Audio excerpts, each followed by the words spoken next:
السلام عليكم ورحمة الله وبركاته. موضوعنا wuxuu ku saabsan yahay arday iyo sida uu horumar sare u gaarsiin karo naftiisa. Aynu ka jawaabno waa kuma arday ama waa maxay arday, sidoo kale sidoo horumar u gaarsiin kara naftiisa.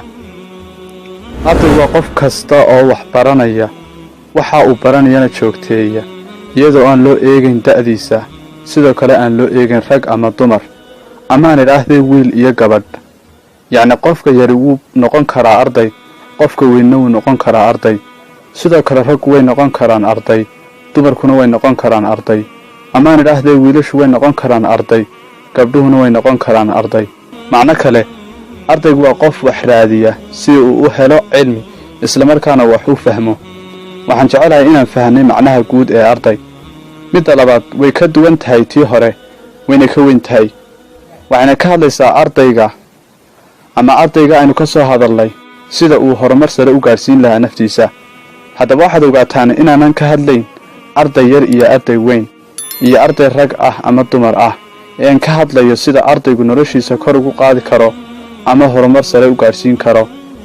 waxaan jecelahay inaan ogaano qofka ardayga ah inuu naftiisa horumar gaarsiin karo haddii Ilaahay u qadaro, beddelkeedana uu hoos u dhigi karo.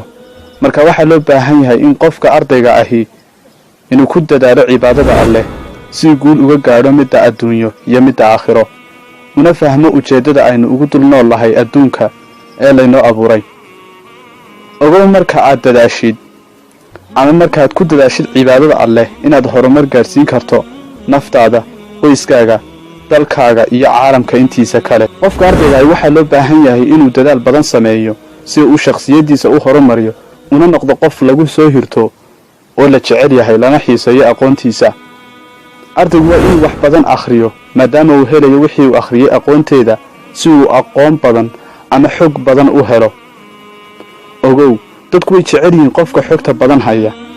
ardaygu waa inuu samraa xaalad kastay tahay iyo meel kastay tahayba, oo aanu noqon qof aan samirba lahayn. samirku wuxuu ardayga u horseedi karaa guul, balse samir la'aantu waxay u horseedi kartaa inuu isdhiibo oo meel laba gaari waayo. ardaygu waa inuu ku qanacsanaado shakhsiyadiisa oo aanu shakhsi kale oo arday ah matalin. ardaygu waa inuu baadho meelaha uu ka xoogan yahay iyo meelaha uu ka liito si uu ogaado qofka uu yahay. dhabtii qof kasta waa yaqaanaa naftiisa, balse waxa uu ka sii yaqaanaa marka uu baadho meelaha uu ka xoogan yahay iyo meelaha uu ka liito. sidoo kale waa inuu baadho maadooyinka uu ku fiican yahay iyo kuwa uu ku liito.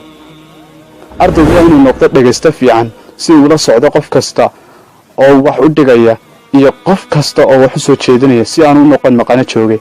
ugu dambeyn waxaan aaminsanahay in qofka ardayga ahi ee wax baranaya sidoo kale raba inuu horumar gaadho, haddii qodobadan aan tilmaamay uu ku dhaqmo ay wax badan ka tari doonaan insha Allah. loona baahan yahay inuu waqti geliyo ardaygu waxa uu baranayo si uu guul gaadho.